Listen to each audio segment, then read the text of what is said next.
In the remote mountains of Kentucky, where the wilderness road carved its dangerous path toward the western frontier, there once stood an inn that travelers spoke of in hushed, reverent tones. Millbrook Inn, they said, offered something no other establishment could provide, a warmth that went far beyond clean beds and hot meals. For sisters ran this mountain sanctuary, and weary men would arrive as strangers, but leave feeling like they had discovered something precious, something worth the treacherous journey back.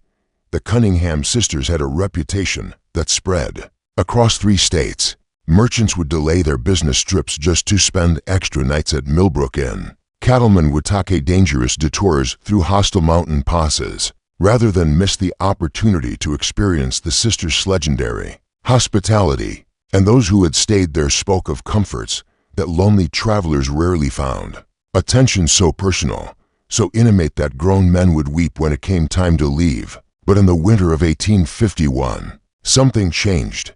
Travelers began arriving at settlements throughout Kentucky with disturbing tales. The road to Millbrook Inn, they claimed, had become littered with abandoned wagons and riderless horses. Local authorities dismissed these reports as frontier hysteria until a pattern emerged that could no longer be ignored. Dozens of men had vanished without a trace, and the last place anyone remembered seeing them was on the winding mountain path that led to the Cunningham sisters' welcoming door. Before we continue with the story of what really happened in those isolated Kentucky mountains, I need you to do something for me. Hit that subscribe button and ring the notification bell. You won't want to miss stories like this. And tell me in the comments what state are you listening from. I love connecting with listeners from across the country who share my fascination with America's buried secrets. What authorities were about to discover would reveal that the warmth travelers found at Millbrook Inn came with a price far more terrifying than anyone could have imagined. The year was 1831, when Jeremiah Cunningham succumbed to consumption, leaving behind a thriving mountain estate and 4 daughters ranging in age from 16 to 26, located in the remote highlands between Virginia's Shenandoah Valley and the Kentucky frontier. The Cunningham property sprawled across 800 acres of fertile mountain, complete with livestock, grain fields, and most importantly, a strategically positioned inn that served travelers heading west on the Wilderness Road. Margaret, the eldest at 26, possessed the sharp mind of a born businesswoman and the cold, calculating nature that would later prove so deadly. Catherine, 24, had inherited their mother's ethereal beauty and an almost supernatural ability to make any man feel like the most important person in the world. Sarah, 22, shared her late mother's knowledge of mountain herbs and their various properties, knowledge that would prove far more sinister than anyone imagined. And Elizabeth, the youngest, at 16, possessed an innocent charm that could disarm even the most suspicious traveler. The Cunningham estate had been built by their grandfather in 1798, when the Wilderness Road was little more than a dangerous trail carved through hostile territory. By 1831, it had evolved into one of the most respected stopping points for merchants, settlers, and adventurers heading toward the promise of Kentucky's bluegrass country. The main house, a substantial 2-story log structure with stone foundations, sat prominently on a ridge overlooking the valley below. The inn portion consisted of 6 comfortably guest rooms, a large common area with massive stone fireplaces, and a kitchen capable of feeding dozens. What made the Cunningham place special wasn't just its location or amenities, it was the reputation for hospitality that had been carefully cultivated over 3 decades. Travelers would speak in towns hundreds of miles away about the warmth of the Cunningham welcome, the quality of their mountain whiskey, and the comfort of clean beds after weeks on dangerous roads. Jeremiah had built something more valuable than gold. Trust. The property employed a small but loyal staff. Ezra Hawthorne, a weathered mountain man in his 50s, had worked as foreman since the inn's early days. His knowledge of the mountains was encyclopedic, and his loyalty to the Cunningham family was absolute. To German immigrants, the Zimmer brothers, Klaus and Heinrich, had arrived 3 years earlier, seeking work and stability in the New World. They lived in a cabin near the property's eastern boundary and managed livestock and agricultural operations with Germanic efficiency. The autumn of 1831 marked the beginning of what locals would later remember as the inn's golden years. The sisters, initially working together out of necessity, discovered they possessed a remarkable ability to make guests feel not just welcome, but genuinely cherished. Margaret's business acumen kept the operation profitable. Catherine's charm kept guests lingering longer than planned. Sarah's knowledge of mountain cooking and medicinal teas enhanced their reputation for comfort, and Elizabeth's youthful enthusiasm made even the weariest travelers smile. But something darker was stirring beneath this facade of mountain hospitality. The isolation that had once protected the Cunningham family from the dangers of frontier life now provided something else entirely: privacy, and privacy for young women with sharp minds and few scruples could be a dangerous thing indeed. It was a November evening in 1832 when Thomas Kellerman arrived at Millbrook Inn, and with him the first hint of the darkness to come. Kellerman was a cattle buyer from Richmond, traveling alone with a substantial purse of gold coins intended for purchases in Kentucky. He was a man of 45 years, recently widowed, with no children and few close ties. Precisely the type of guest the sisters would later learn to identify with terrifying precision. The temperature had dropped below freezing, and a light snow was beginning to fall when Kellerman's horse stumbled up the winding path to the inn. Margaret greeted him at the door with her practiced smile, noting immediately the quality of his clothes, the weight of his saddlebags, and most importantly, the loneliness in his eyes. A man traveling alone just 1 year after losing his wife was carrying more than just money. He was carrying a desperate need for human connection. "Welcome to Millbrook Inn," Margaret said, her voice carrying just the right mixture of professionalism and warmth. "I'm Margaret Cunningham, and these are my sisters. We'll make sure your stay is everything you need it to be." Kellerman's eyes brightened as he took in the warm glow off the common room, the smell of Sarah's venison stew, and the sight of Catherine arranging fresh wild flowers despite Theseason. This was exactly what a lonely widower needed, a place where but a fool.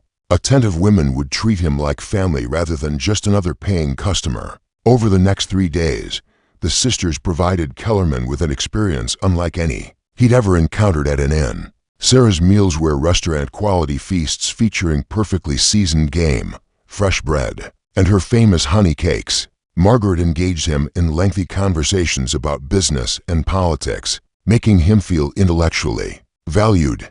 Elizabeth's innocent laughter at his stories made him feel worldly and important.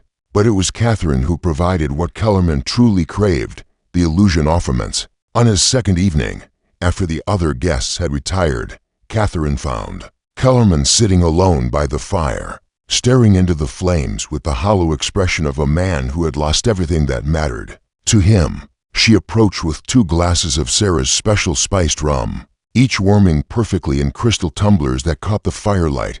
"You seem troubled, Mr. Kellerman," she said, settling into the chair beside him with fluid grace. "Sometimes sharing a burden makes it lighter." For the next 2 hours, Kellerman found himself pouring out his heart to this beautiful woman, who listened with such genuine attention. He spoke of his late wife, Mary, of their failed attempts to have children, of returning each evening to an empty house that still smelled faintly of her lavender soap. Catherine listened with perfect sympathy, occasionally touching his hand or leaning closer with apparent compassion. "Loneliness is a terrible thing," she said softly as the fire burned lower, "but it doesn't have to be permanent." What happened next was never recorded in any official document, but Kellerman's behavior the following morning told its own story. He moved through breakfast with the satisfied expression of a man who had rediscovered reasons for living. He extended his stay by 2 additional days despite his original urgency to reach Kentucky. Most tellingly, he began making plans to return to Millbrook Inn on his journey home to Richmond. "I've never experienced hospitality like this," he told Margaret as he prepared to leave. "You and your sisters have created something truly special here. I'll be recommending this place to every traveler I meet." Margaret smiled and accepted his generous payment, nearly double the standard rate, pressed into her hands with genuine gratitude. "Well, look forward to your return visit, Mr. Kellerman. Safe travels." But Thomas Kellerman would never complete his journey to Kentucky. His horse was found 3 days later, Wandering riderless near Cumberland Gap, Kellerman himself had simply vanished, leaving behind only questions and a mystery that would never be officially investigated. The assumption logical enough for the dangerous frontier was that he had fallen victim to bandits or wild animals. Only the Cunningham sisters knew the truth. Heinrich Zimmer had been waiting in the woods, a half-mile from the inn when Kellerman departed that morning. The German immigrant was handy with tools and possessed the kind of quiet efficiency that made him valuable for tasks that required discretion. Kellerman never saw the blow that ended his life, delivered with a blacksmith's hammer to the base of his skull. His body was wrapped in canvas and buried in a predetermined location deep in the mountain forest, while his substantial purse of gold coins found its way back to Millbrook Inn. That night, the four sisters sat around their kitchen table counting Kellerman's money and planning their future. Margaret had done the calculations. The amount they'd just acquired exceeded the inn's legitimate profits for an entire year. Catherine had proven that lonely men could be manipulated. With shocking ease, Sarah had demonstrated that traces of evidence could be eliminated with the right knowledge of chemistry and mountaincraft, and Elizabeth had shown that even the most innocent-seeming person could keep terrible secrets. "You'd be missed for weeks," Margaret said, stacking the gold coins with businesslike precision. "No family, no close friends, traveling alone to a place where no one knows him. Perfect." "It was almost too easy," Catherine added, still wearing the same gentle expression she'd used to comfort their victim. "He would have given us anything we asked for." What they had discovered that cold November night was something far more valuable than gold. They had discovered how to make people disappear. The winter of 1832 gave the sisters time to refine their technique and establish the protocols that would serve them for nearly 2 decades. Margaret, with her keen business mind, developed a system for identifying ideal targets. The perfect victim was a man traveling alone, carrying substantial money with few family connections and no fixed schedule that would raise immediate alarm if he failed to arrive at his destination. Sarah's role evolved beyond cooking and household management. Her knowledge of mountain plants expanded to include detailed study of toxins and their effects. Pokeweed berries, when properly prepared, could induce symptoms resembling cholera. Foxglove could cause heart failure that appeared natural. Water hemlock could kill within hours while leaving little trace. She established a hidden garden behind the main house where she cultivated these plants alongside legitimate herbs, creating a pharmaceutical arsenal disguised as a medicine patch. Catherine perfected third of emotional manipulation, learning to read men's deepest needs and present herself as the answer to their loneliness. She studied her targets carefully, adapting her personality to match their desires. For the religious, she became devoutly spiritual. For the intellectual, she transformed into a well-read conversationalist. For the grieving, she offered comfort and understanding. Her ability to become whatever a man needed was both her greatest weapon and her most chilling talent. Elizabeth, despite her youth, proved crucial to the operations. Her genuine seeming innocence provided perfect cover for the family's activities. Suspicious guests found it impossible to maintain their weariness around a girl who seemed incapable of deception. She also served as the early warning system, her naturally friendly demeanor, allowing her to extract information about guests' backgrounds, travel plans, and financial situations without raising suspicion. The logistics of disposal had been worked out with Germanic efficiency by the Zimmer brothers. Claus had discovered a series of natural caves in the mountainside, accessible only through a concealed entrance behind a rockfall. Bodies could be carried there under cover of darkness and sealed behind loose stones, where the mountain's chemistry would accelerate a commotion. Personal effects were carefully sorted. Anything valuable was kept, while items that might identify the victim were buried separately or destroyed. Ezra Hawthorne's role was perhaps the most crucial. His reputation in the region was beyond reproach, and his word carried weight with local authorities. When questions were occasionally raised about missing travelers, Ezra would solemnly confirm that the individual had indeed stayed at Millbrook Inn, but had departed in good health and spirits. His weathered face and honest demeanor had never failed to satisfy even the most persistent inquirer. The spring of 1833 brought their second victim, a tobacco merchant named William Fraser from North Carolina. Fraser was transporting nearly $500 in silver coins, the proceeds from a successful season's crop sales. He was a bachelor of 38 known for his reclusive nature and his practice of making business trips alone to avoid sharing profits with partners. Fraser arrived on a rainy April evening, immediately drawn to the warmth and comfort of the inn.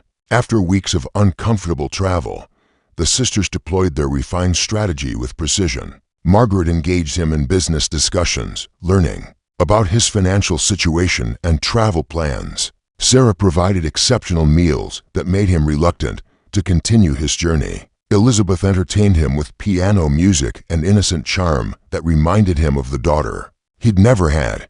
But it was Catherine who sealed Fraser's fate. On his third night at the inn, she found him reading alone in the common room, a leather-bound volume of poetry open on his lap. She approached with apparent shyness, asking if he might read aloud, as she had little education, but loved the sound of beautiful words. For 2 hours Fraser read to Catherine by lamplight, his voice growing stronger and more confident as she listened with rapt attention. When he finished, she placed her hand gently on his arm and told him he had the most beautiful voice she'd ever heard. The loneliness that had hardened around Fraser's heart for decades began to crack. "I've never met anyone like you," he told her, his voice thick with emotion he'd suppressed for years.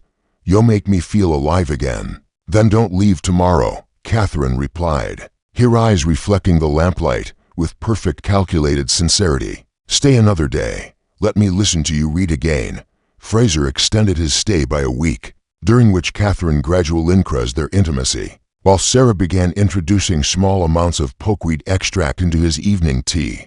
The symptoms began subtly: mild stomach discomfort, slight dizziness, nothing alarming enough to cause immediate concern. Fraser attributed his malaise to the stress of travel and the emotional upheaval of his unexpected romantic feelings. On his final night at Millbrook Inn, Catherine invited Fraser to join her for a private dinner in her room. Sarah had prepared his favorite meal along with a bottle of wine laced with a carefully calculated dose of water hemlock extract. As Fraser sat across from Catherine in the intimate candlelight, sharing his dreams and fears with a woman he believed might change his life forever, he had no idea he was already dying. The poison worked exactly as Sarah had predicted. Fraser's death appeared to be sudden heart attack brought on by excitement and overexertion. His body was discovered the next morning in Catherine's bed, apparently having died peacefully in his sleep after a night of fashion. Even if a doctor had been available to examine the body, the symptoms perfectly matched those of natural cardiac failure in a middle-aged man with a previously sedentary lifestyle. Fraser was buried with appropriate solemnity in the inn's small cemetery, a final touch that Margaret had added to their operation. A proper grave complete with a carved headstone gave the appearance of respectful treatment, while actually serving as the perfect hiding place. The cemetery contained the graves of several generations of Cunningham family members, making additional burials remarkable to local observers. Fraser's money and valuable personnel effects disappeared into the sisters' growing treasury, while his wagon and horses were sold to traveling merchants passing through weeks later. His disappearance was attributed to a decision to settle in Kentucky rather than return to North Carolina, a plausible explanation that no one thought to question too closely.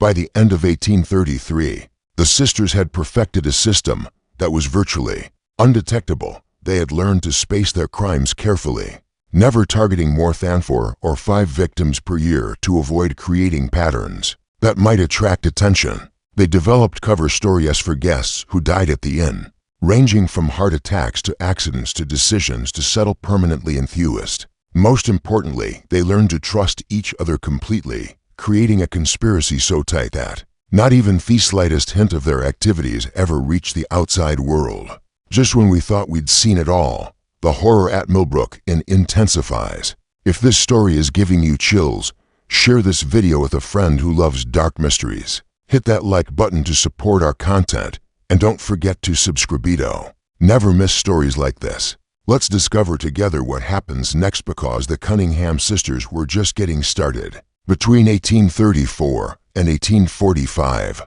Millbrook achieved a reputation that extended throughout the Mid-Atlantic region and beyond. Travelers spoke of it in the same reverent tones. Reserved for the finest establishments in Richmond or Baltimore, the sisters had created something unprecedented, a remote mountain inn that provided luxury accommodations and service that rivaled the best urban hotels. Margaret had expanded their legitimate business operations significantly.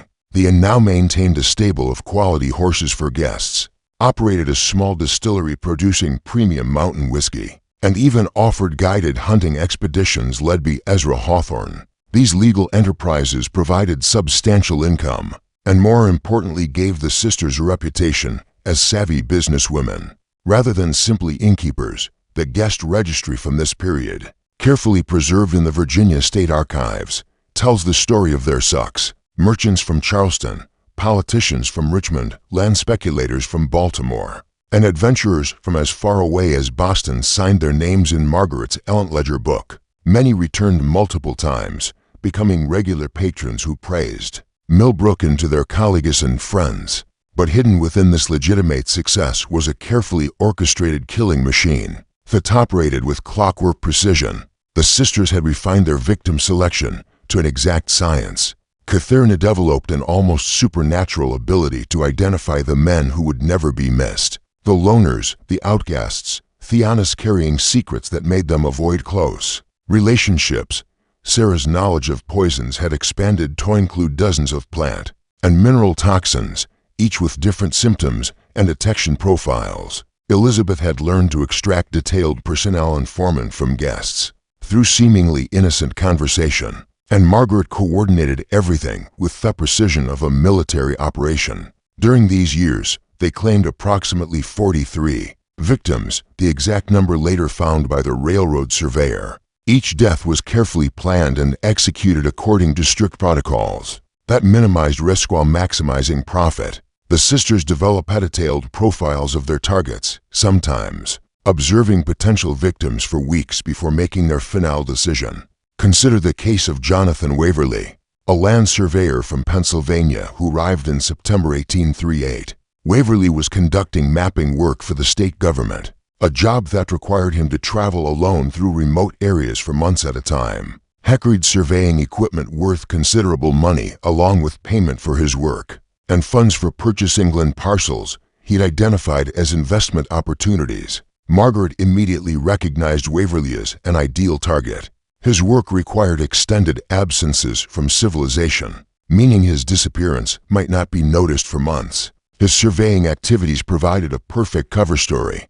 He could easily have fallen victim to any number of natural hazards while working alone in dangerous territory. Most importantly, his somewhat antisocial personality meant he had few close friends who would pursue investigations. If he failed to return, the sisters began their campaign immediately. Sarah prepared special meals featuring game Waverly had watched a Desra hunt, creating a connection between the food and the rugged mountain environment he found so appealing. Elizabeth engaged him in conversations about his mapping work, expressing fascination with his technical knowledge and making him feel appreciated for his expertise. Margaret discussed potential and investments with him, positioning herself as a local expert who could help him identify profitable opportunities. But it was Catherine who provided the element that sealed Waverly's fate. She approached him not as a potential romantic conquest, but as a kindred spirit who shared his love of the wilderness. She revealed an apparently extensive knowledge of mountain flora and fauna gleaned from years of careful study that actually served her poison research. She accompanied him on short surveying expeditions around the inn's property, demonstrating a comfort with outdoor life that Waverly found irresistible. "I've never met a woman who understood the mountains the way you do," Waverly told her during one of their excursions, his professional reserve finally cracking. "Most people see only wilderness, but you see the beauty and the order underneath." "I've lived here all my life," Catherine replied, stepping closer to him as they stood on a ridge overlooking the valley. "The mountains have taught me things that books never could. Things about life, about death, about the balance between them." Waverly extended his planned two-day stay into 3 weeks. ostensibly to conduct more thorough surveying work in the area, but actually because he had fallen completely under Catharin's spell. During this time, Sarah gradually introduced increasingly potent toxins into his food, creating symptoms that mimicked the early stages of mountain fever, a genuine hazard that had claimed the lives of several surveyors in recent years. The poison Sarah used for Waverley was her own innovation, an extract from destroying angel mushrooms that produced liver failure. Over the course of several days, the symptoms perfectly matched those of mountain fever, and even an experienced doctor would have been unlikely to distinguish between the two conditions. Waverley's death appeared to be a tragic but entirely predictable execution hazard. His surveying equipment was sold to a merchant in Kentucky, while his detailed maps became part of Margaret's growing collection of intelligence about the region's geography and resources. His body joined others in the sealed mountain caves, while his name was added to the local records as another victim of the dangerous frontier lifestyle. The brilliance of the sisters' operation lay not just in their killing methods, but in their ability to maintain the illusion of respectability. They attended church services in the nearby settlement of Millbrook, contributed generously to community causes, and maintained friendships with local families. Margaret served on the board of the Regional Merchants Association while Sarah provided medical assistance to neighboring farms during times of illness. Catharin taught Sunday school to local children, and Elizabeth organized social events that brought together isolated mountain families. This community involvement served multiple purposes. It provided them with alibis and character witnesses for times when questions might be raised about missing guests. It gave them access to information about travelers passing through the region. Most importantly, it established them as pillars of the community whose word would never be questioned by local authorities. The sisters also developed an extensive network of business relationships that helped legitimize their growing wealth. They invested in land purchases throughout the region, gradually assembling a portfolio of properties that generated rental income and appreciated in value. They loaned money to local farmers and merchants, earning both interest payments and influence within the community. They even purchased shares in several riverboat companies operating on the Ohio River, diversifying their investments while creating additional sources of income. By 1845, the Cunningham sisters were among the wealthiest landowners in Western Virginia.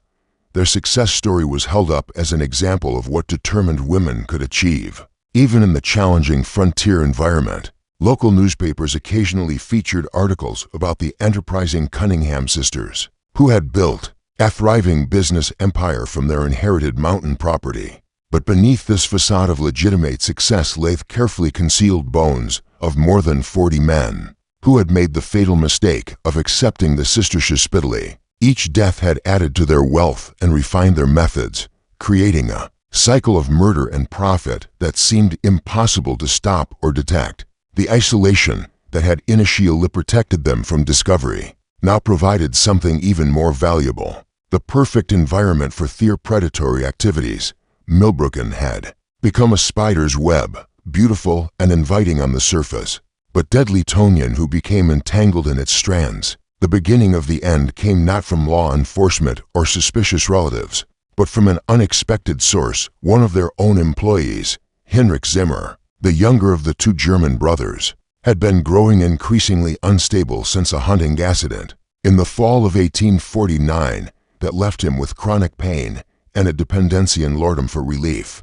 Heinrich had always been the more sensitive of the Zimmer brothers, and the years of participating in the sisters' crimes had taken a psychological toll that his brother Klaus either ignored or failed to recognize.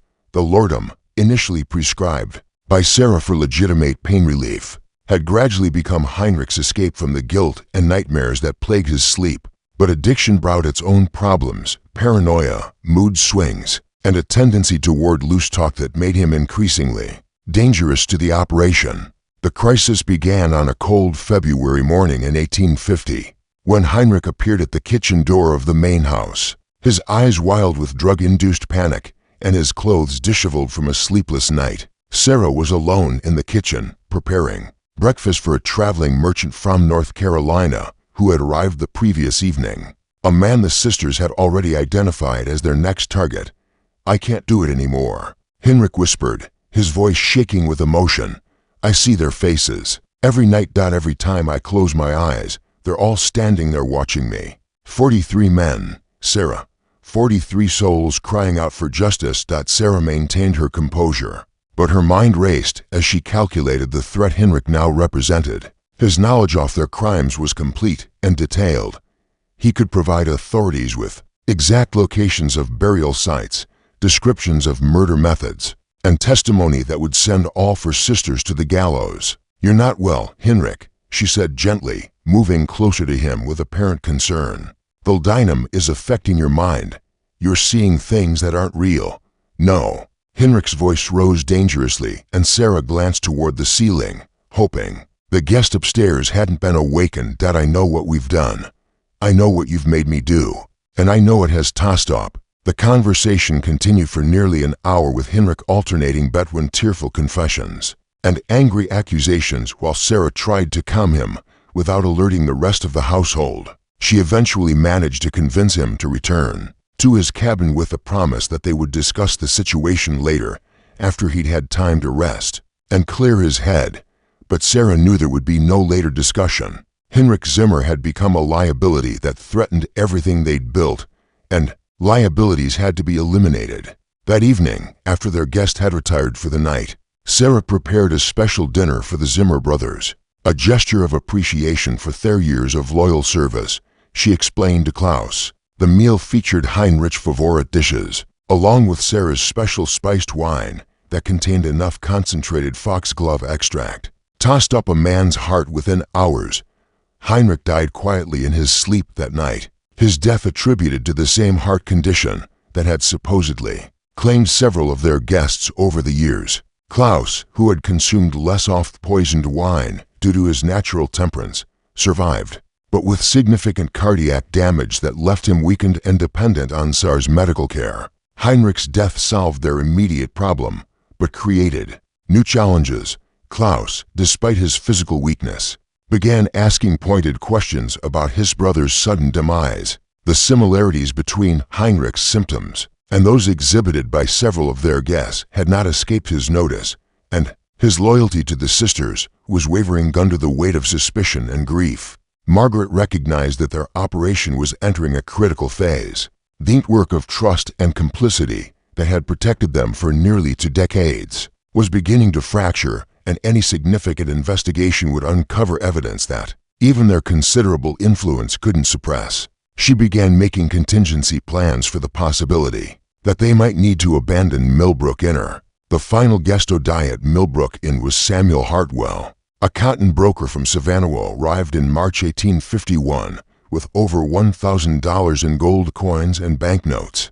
Hartwell was a widower in his 50s, traveling north to negotiate contracts with textile mills in Pennsylvania. His death followed the sisters' established pattern: apparent heart failure after several days of exceptional hospitality that included intimate companionship with Catherine. But Hartwell's death marked a crucial change in the sisters' methodology. For the first time in nearly 20 years, they made a significant mistake. Hartwell had arranged to meet a business associate in Pittsburgh on a specific date, and when he failed to appear, his colleague began making inquiries that eventually reached local authorities in Virginia. Sheriff Thomas Brennan of Millbrook County was a cop-lawman with over 20 years of experience, but he had never encountered anything like the Cunningham sisters' operation. His initial investigation was routine: a few questions to confirm that Hartwell had indeed stayed at the inn and departed in good health. Margaret and Ezra provided their usual testimony,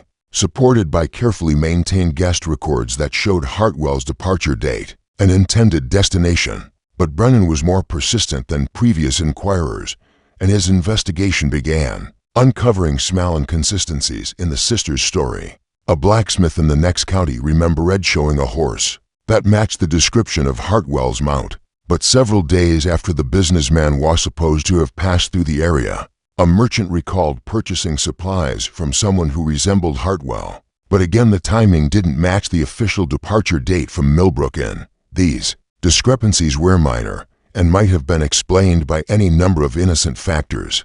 but they were enough to plant seeds of doubt in Brennan's mind. He began looking more closely at other missing persons cases involving travelers who had last been seen in the Millbrook area, and the pattern that emerged was deeply troubling. Sheriff Brennan's investigation accelerated rapidly once he began examining the broader pattern of disappearances around Millbrook Inn. His review of county records revealed that over the past 20 years, at least 15 different missing persons cases had involved travelers who were last confirmed to be staying at the Cunningham property. While individual cases could be explained by the various hazards of frontier travel, the statistical clustering was impossible to ignore. Brennan was careful not to alert sisters to his investigation, conducting his inquiries discreetly and avoiding direct contact with anyone connected to the inn. His breakthrough came when he interviewed Klaus Zimmer during one of the German immigrants' rare trips to town for supplies.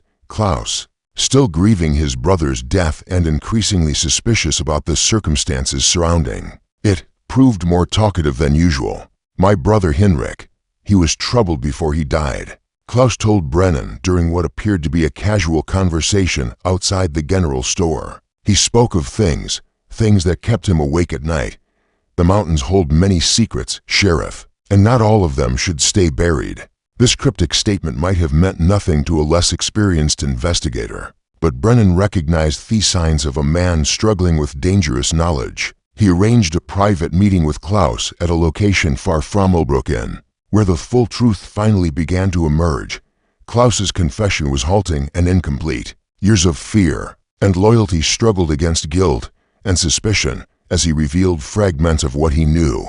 Heckle didn't bring himself to explicitly accuse the sisters of murder, but he provided enough details about mysterious late-night activities, unexplained burials, and his brother's growing distress to give Brennan the evidence he needed to obtain search warrants. The raid on Millbrook Inn was conducted at dawn on April 15, 1851 with a force of 8 armed deputies surrounding the property to prevent escape. Brennan had coordinated with federal marshals to ensure that any evidence found would be properly handled, recognizing that the case might involve crimes across state lines. The sisters met the arrival of law enforcement with characteristic composure. Margaret greeted Brennan at the front door with polite concern, expressing hope that she could assist with whatever investigation had brought them to their property. Catherine appeared genuinely distressed by the suggestion that anything improper might have occurred at their respectable establishment. Sarah offered to prepare refreshments for the officers, while Elizabeth seemed confused and frightened by the accusations being leveled against her family. But their practice and performance couldn't conceal the physical evidence that 20 years of murder had left behind. The search off the main house revealed several items that clearly belonged to missing travelers.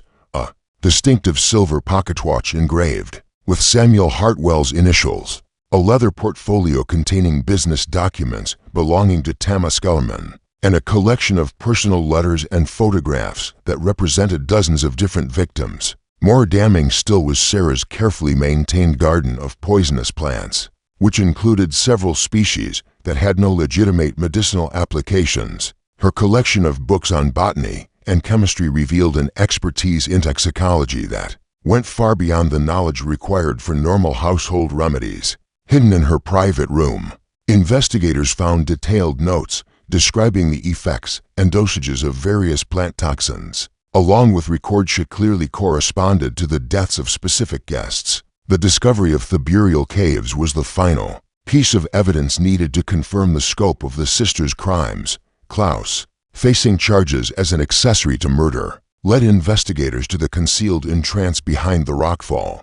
Inside the caves, exactly as the railroad surveyor would find them months later, were the skeletal remains of 43 men, along with personal effects worth thousands of dollars. Each skeleton told its own story of violent death. The puncture wounds found at the base of several skulls indicated that some victims had been killed quickly with sharp instruments, likely while they were unconscious from poison or alcohol. Others showed signs of strangulation or suffocation. A few appeared to have died from poison alone, their bones showing the chemical changes associated with heavy metal toxicity. The trial of the Cunningham sisters became one of the most sensational legal proceedings in Virginia history. Newspapers Throughout country covered the case, fascinated by the story of four women who had operated one of the most successful criminal enterprises in American history. The prosecution, led by Commonwealth Attorney Daniel Hutchinson, pressed overwhelming evidence of a conspiracy that had lasted nearly 20 years and claimed more than 40 lives. Margaret maintained her innocence throughout the proceedings, claiming that any evidence found at the inn had been planted by enemies seeking to destroy their family's reputation. Catherine broke down completely during her testimony, alternating between denials and tearful confessions that implicated all four sisters in the murders. Sarah refused to speak at all, maintaining a stoic silence that many interpreted as an admission of guilt.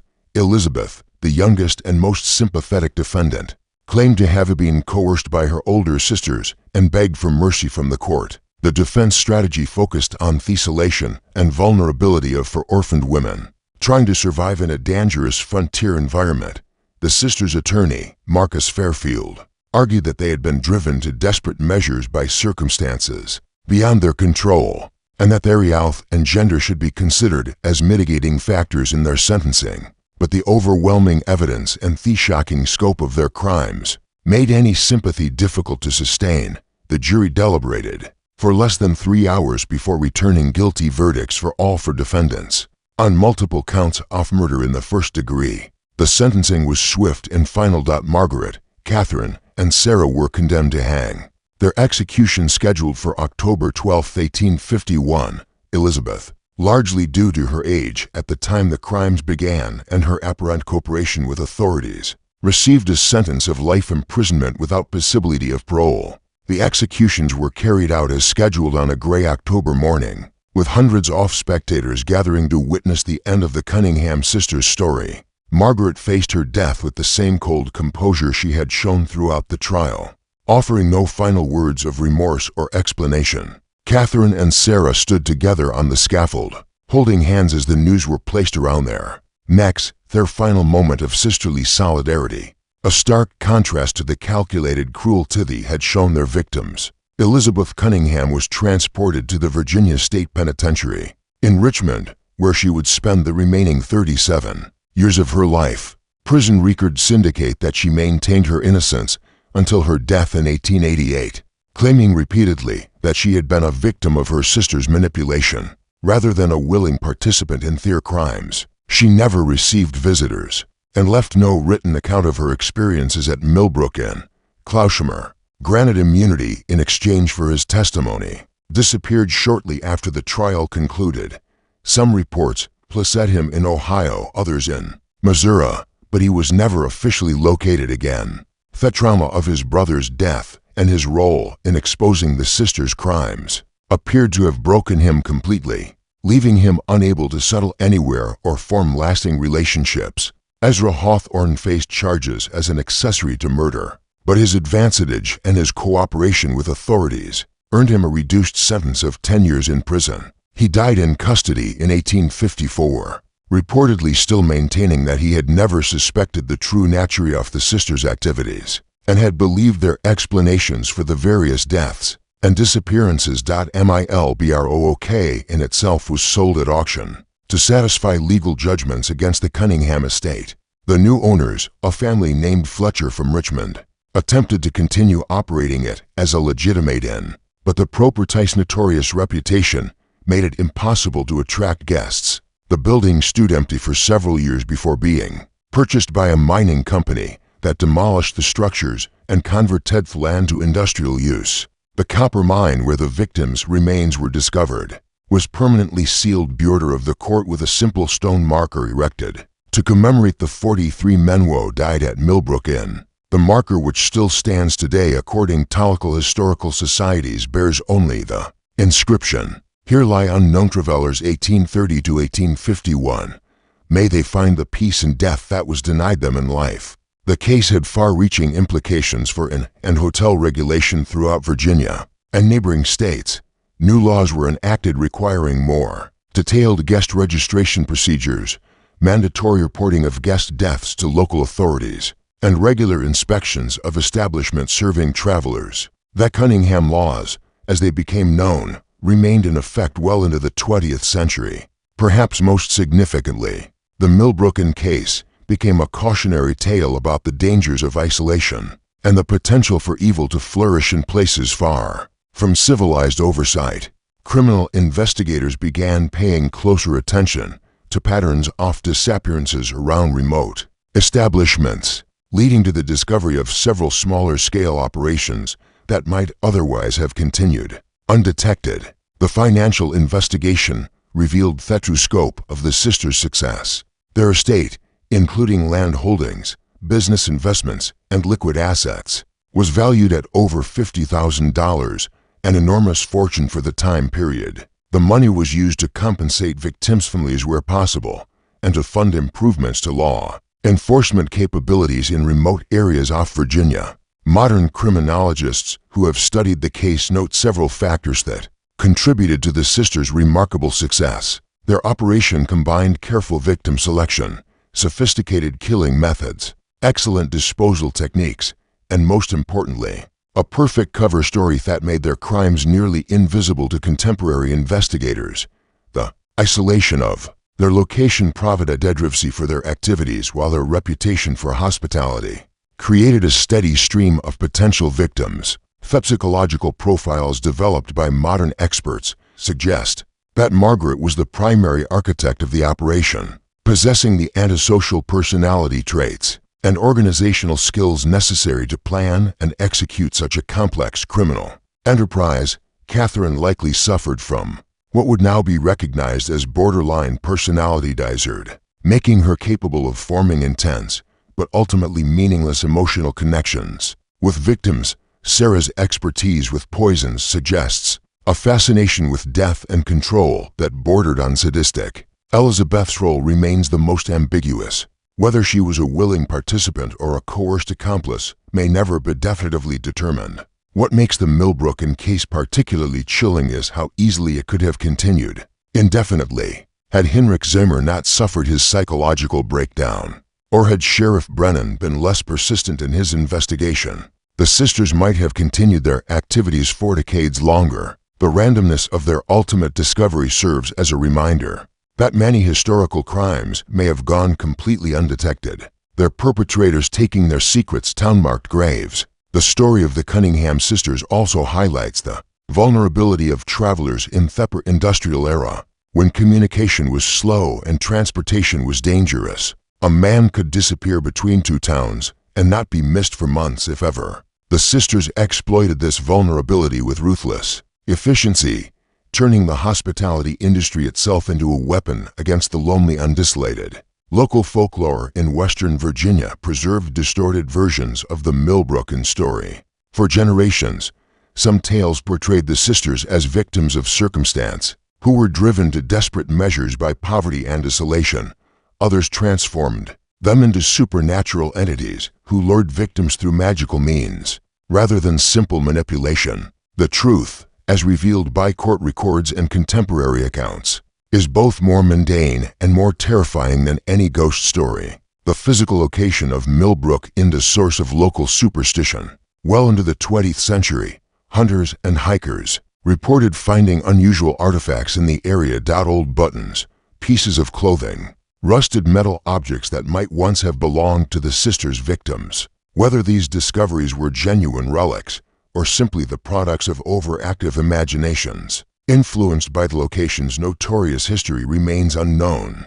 Several attempts were made over the years to locate additional burial sites that might contain victims who were disposed of through other methods. Ground-penetrating radar surveys conducted in the 1980s identified several soil anomalies consistent with unmarked graves, but legal and ethical considerations prevented extensive excavation. The possibility remains that 43 victims found in the mine represent only a portion of the sisters' total kill count.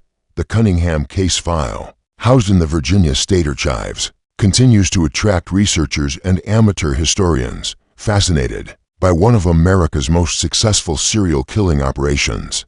The detailed records kept by Margaret Cunningham, combined with Sarah's botanical notes and the physical evidence recovered from the property, provide an unusually complete picture of how such crimes were planned and executed in the 19th century. This mystery shows us how easily evil can hide behind a facade of respectability, and how isolation can provide the perfect cover for the most heinous crimes. The story of the Cunningham sisters serves as a reminder that monsters don't always look like monsters. Sometimes they look like charming hostesses offering weary travelers exactly what they need most. What do you think of this story? Do you believe everything was revealed, or might there be more secrets buried in those Virginia mountains? Leave your comment below and tell me what you think really happened at Millbrook Inn.